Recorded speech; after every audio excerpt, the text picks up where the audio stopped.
Good morning. There's a lot happening here in Hong Kong. Disneyland is open. I've never been to Hong Kong Disneyland. Been to the others. Haven't been to Hong Kong.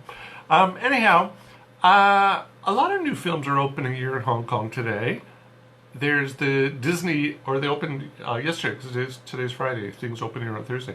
But the Disney Pixar film Onward opened yesterday. I think it's already on Disney Plus. So why would you want to? Well, you want to see it on a big screen. Go ahead. There's the film Inheritance by starring Lily Collins and Simon Pegg.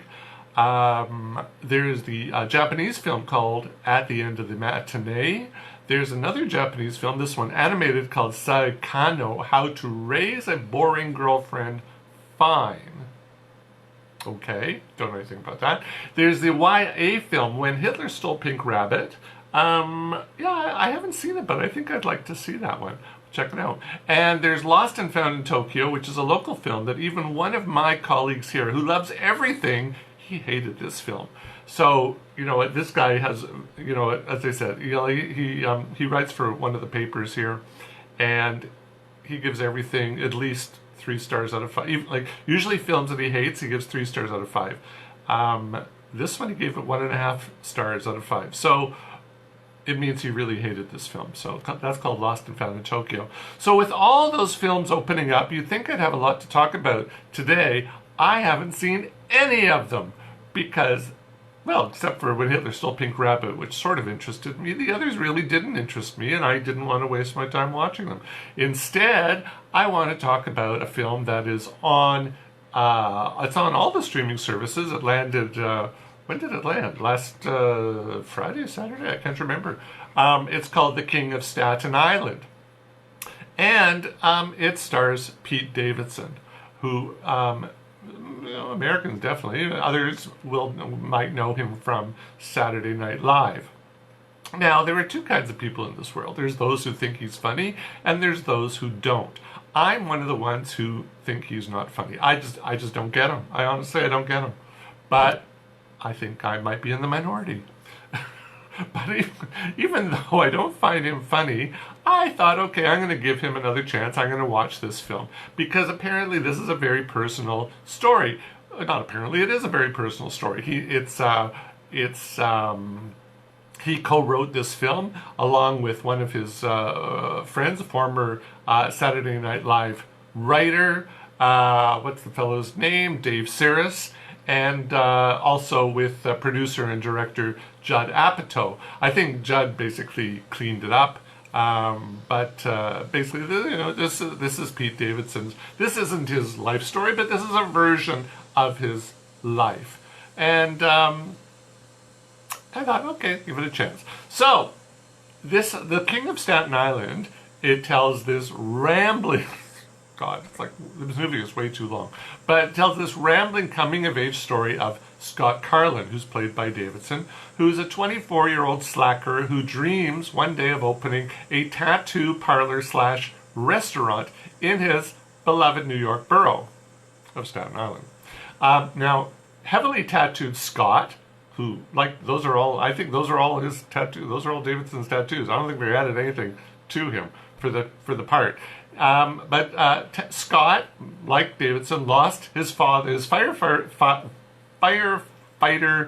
father on 9/11, and it's a tragedy he never seemed to get past. His mother, Margie, played by Marissa Tomei, and people know her as the Aunt May from the Spider-Man franchise and Avengers Endgame, and of course she won an Oscar for My Cousin Vinny. She was in The Big Short as well. She's an ER nurse, just like Davidson's mom is an ER nurse, at a local hospital. And she, too, has put her life on hold for the past 17 years. And when Scott's younger sister, Claire, played by Maud Apatow, who is Judd's daughter, and she was in a couple of his other films, This Is 40 and Knocked Up, when she goes off to college, she meets... and the mother meets the divorced firefighter, Ray Bishop, played by Bill Burr, who was in Walk of Shame and Date Night. Margie, the mother, decides it's time to make some changes in their lives. Scott, though, isn't quite ready to make a change. So that's basically what the film's about. Now, like the movie 8 Mile, with the presented audiences with a version of Eminem, so it's not about Eminem, but it's a version of Eminem. The King of Staten Island shows us a version of Davidson. And quite frankly, it's not that interesting. And he's not that interesting. Scott is a complete reprobate, so it's difficult to garner any empathy for him. Nevertheless, and strangely enough, Ray does. Ray is, the firefighter boyfriend. He does, and he says as much when he tells Margie that Scott is a great kid. Barely 24 hours after Scott does something that probably should have earned him a criminal record, assuming he doesn't already have one. Ray, Scott is anything but great, and he's 24. He's not a kid. If Ray would have been 12, 15, you'd say, okay, he's a great kid, he's a little screwed up, doesn't have a father, whatever. He's 24, and he lives in his mother's basement smoking pot all day. He's not a kid, and he's not great. So none of the mature adults in the film seem to mind that this is what Scott does all day. He sits in the basement with his friends, getting high. He bangs his long-term girlfriend, Kelsey, played by Belle Powley, who was in Diary of a Teenage Girl. So he bangs her on the slide. He doesn't want anybody to know that they're doing this. He practices his rough and ready tattooing skills on anyone who comes within 3 feet of him.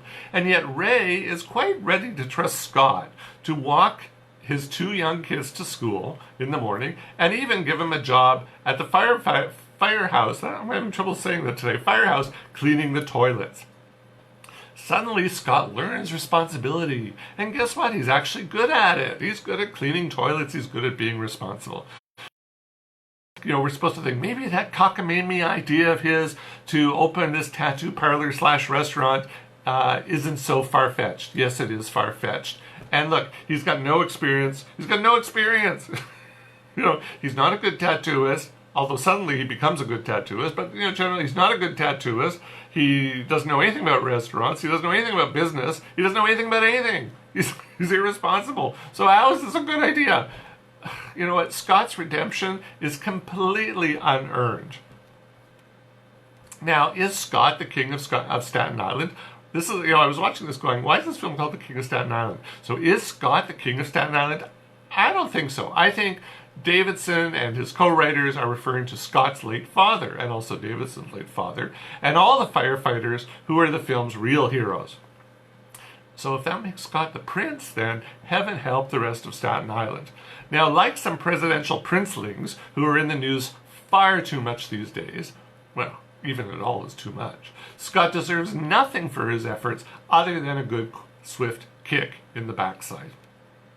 The King of Staten Island isn't a complete washout, though. I think young Apatow, Maud Apatow, and especially Belle Powley, who's British, by the way, and does an awesome Staten Island accent, they're the film's 2 bright spots. Kelsey is a far more interesting character than Scott, and I think that Davidson and company would have been better off writing a story about her and calling it the Queen of Staten Island or the Princess of Staten Island or whatever. She's a much more interesting character, and I would have liked to have followed her story rather than his. His I didn't care about at all. But here's the rub. Most critics and audiences love this film, probably because they love Davidson.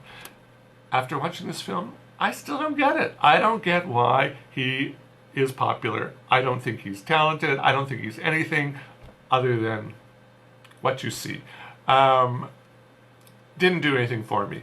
So, you know what? If you like this film, if you like him, go, check out the film.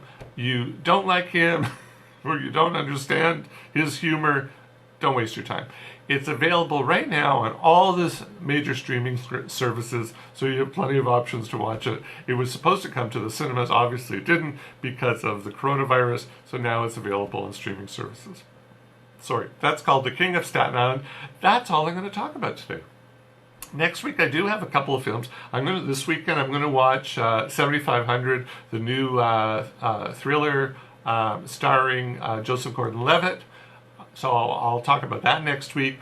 There's a few local films that are opening that I've seen.